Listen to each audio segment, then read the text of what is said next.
Hi, welcome to the Gamesplainer. I'm Jeff the Gamesplainer, and today I'm Gamesplaining December 21.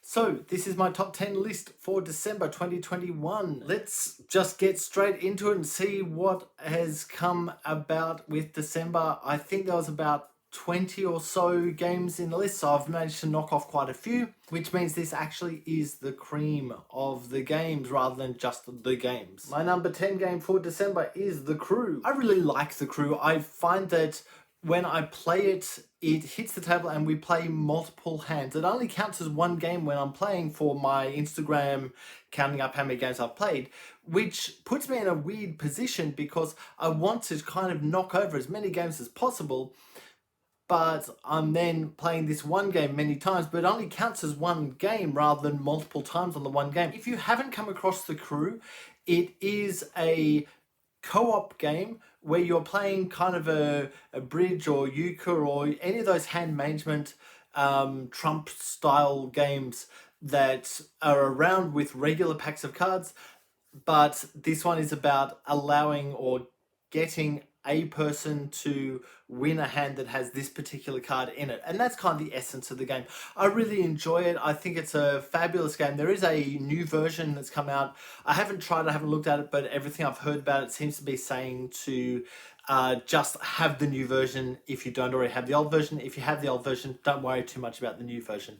That seems to be what's coming through, but I'll let you make up your own mind on that. My number 9 game for December is Ecos, First Continent. So Ecos is a very interesting game. I personally really enjoy it, but I've played with a lot of people who really didn't enjoy it. And I think it's one of those polarizing games where if you kind of grasp what you're doing and work towards that early on, then you've got a much better chance at liking the game.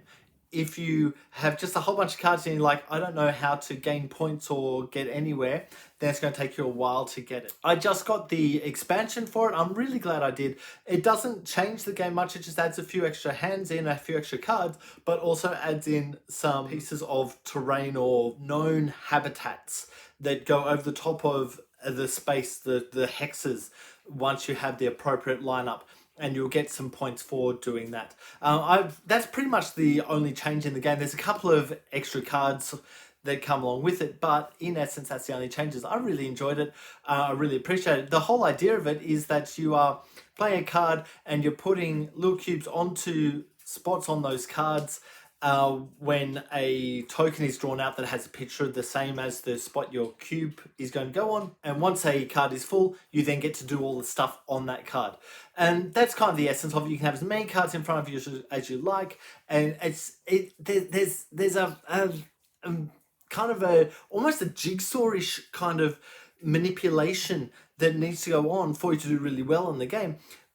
Otherwise, you're just sitting and kind of just doing stuff rather than doing stuff for a purpose. And I think it's finding the purpose on this game that's the key to it. My number 8 game for December is Cascadia. Now, my games plan for Cascadia will likely drop on this weekend or next weekend. I can't remember which order I'm doing stuff in. But there you have it. Cascadia is one of those games that I've been chasing for a little while. It did only come out in 2021, so it's only just come out, but I feel it came out a few months back in 2021. I was chasing it. I'm really glad that I did. I'm really glad that I got a copy of it.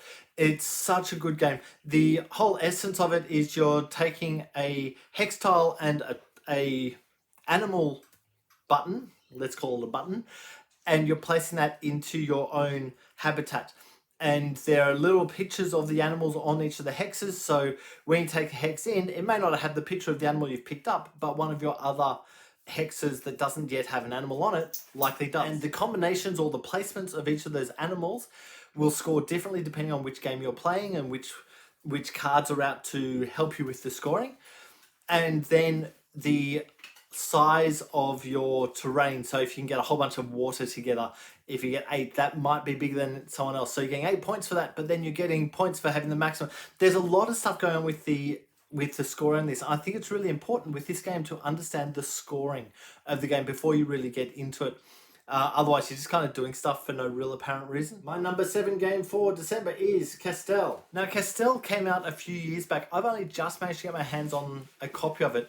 I'm really glad I did. It's one of these games that's been sitting on the periphery of what I've been getting, more because I keep looking for for it and asking people if they're getting presents. Oh, Castel, I really want that, and they end up getting Castelli or something similar to that that has a really similar title but is not the same game. And so it's taken me a while to actually get my hands on it. I really, really enjoyed this game. The whole idea of it is you're moving around to different cities, and wherever you're standing, you can do a whole bunch of stuff. So take some guys in and things like that. And you're trying to build towers, and each of the tiles that you take in is a picture of a guy with a number on, or a person with a number on. The bigger the number, the lower in the tower they have to be. And you're changing your ability levels to be able to put the same number of people on top of the same number of people. So 3 on top of 3 or 4 on top of 4. Or you're expanding the size of your bottom row or different elements like that. And this manipulation is working towards being able to achieve the things in the town or achieve the main goals. And there's a lot of thinking going on with that. When you get to the end of this game, it feels really easy to do a lot of stuff. But early on in the game especially, it's kind of tough because you're stuck with what you're able to pick up, the people that you're able to use to be able to get your tower the size that you want it to be at. My number 6 game for December is Glass Road. Now, Glass Road, I'm pretty sure just had a reprint. It's actually a slightly older game. It originally came out in 2013. And so it's one of these older games, but it's a really good game. I really enjoy my plays of it. The whole idea of the game is you are using 5 cards, and everyone around the table will select 5 cards out of their hand. They're identical decks. And you're playing one at a time. If someone else plays a card that you have in your hand, you put that down and both of you get 1 action instead of the 2 actions that are on the card. And if no one else puts it down, then you get to do both of the actions. And what you're trying to do is up the number of resources that you have so that you can create different glass or whatever the other resource is, because that's the kind of expensive resource, the hard one to get. Once you've got that, then you can trade them in for other tiles that do some other stuff. And that's kind of the essence of the game. I really enjoy this one. I think this is Uwe at one of his better games. It's an Uwe Rosenberg game. I do appreciate Uwe's games, but I've noticed that at least in the last few years, there's been a little bit of a downhill slide on the way of play, I guess. He's kind of gone towards these smaller games, or he got stuck in the Tetris-ish style games, which, I mean, Feast for Odin, awesome game. But others that use that, not so good. So I really appreciate Glass Road. I think it's a really good game. If you come across it, it's a worthwhile one for you to get into your collection. My number 5 game for December is the Alpha. Now, the Alpha managed to actually hit my top 10 for the year. And I was surprised by it back then. I'm still surprised by it. I think it's such a good game. It's one of these smaller games, and I tend to not put the smaller games into my top 10 lists simply because they hit the table, then they're off and they're gone. And so you don't kind of sit with the game for anywhere near as long. However, this has a really fine manipulation, and it relies on your ability to manipulate the table as well as waiting for a dice roll on various things. And the end of the game is, or the thing that gets me into this game, is this prisoner dilemma. So quite often you'll have the same number of wolves going after a prey, and so you have a prisoner's dilemma. You have to say, I'm going to fight for it, or I'm going to accept my fate. I can't remember what the actual tiles are, but if one person fights for it, they get everything. If more than one person fight for it, neither of them or none of them get it, and it goes to the next people down. And so there's a real funky thing going on with it to work out what's the best way to go. I really appreciate that. I really enjoyed that as a game, and I haven't come across that mechanism. I'm sure it's around, but I haven't come across it in other games. So I'll leave that with you. The Alpha, it's such a good game. My number 4 game for December is Iberian Gauge. Iberian Gauge is the 3rd game in the Iron Rail series.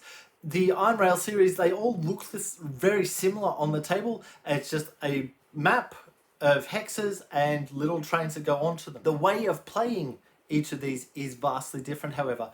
I have stated before that Iberian Gauge is my 2nd favourite out of the 3, but it's still a really good game, as you can see, because it is my number 4 game for the month. The whole essence of this game is there's only so much money.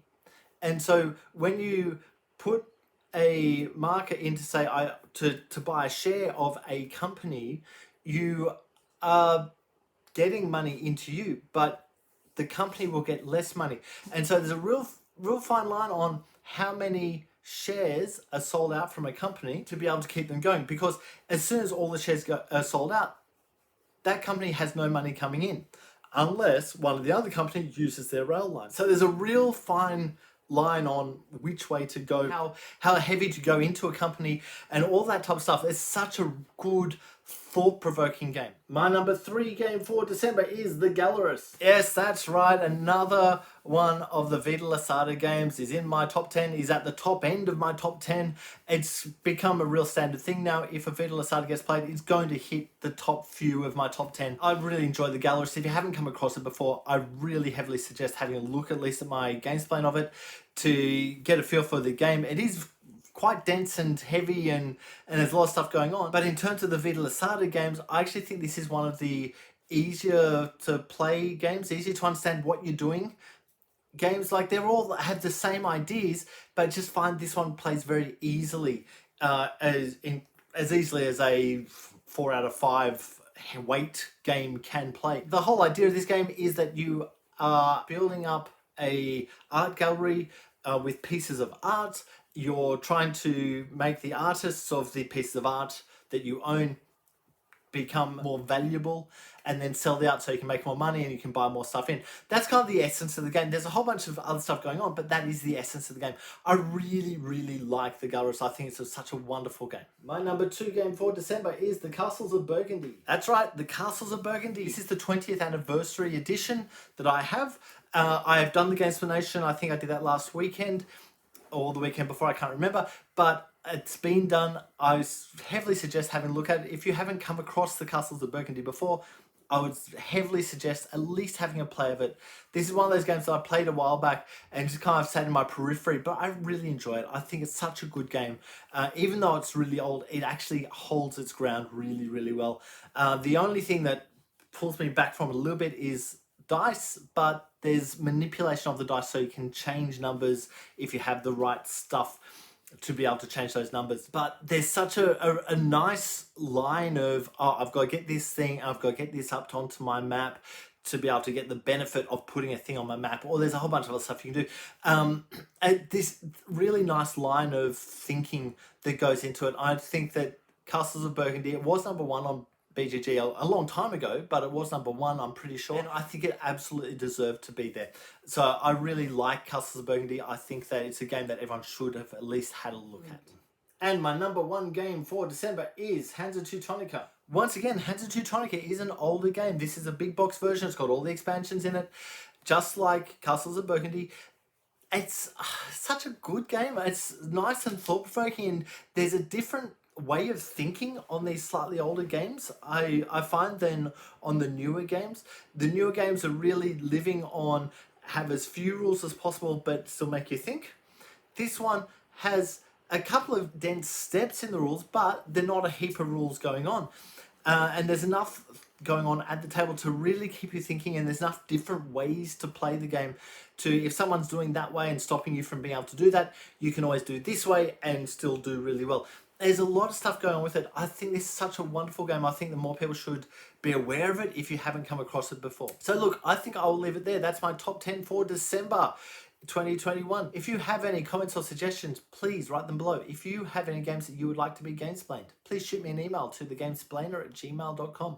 Follow me on Instagram and Twitter @thegamesplainer to keep up to date with the games I'm playing. Subscribe to my videos to keep up to date with the games that I'm gamesplaining. And until next time, enjoy gaming.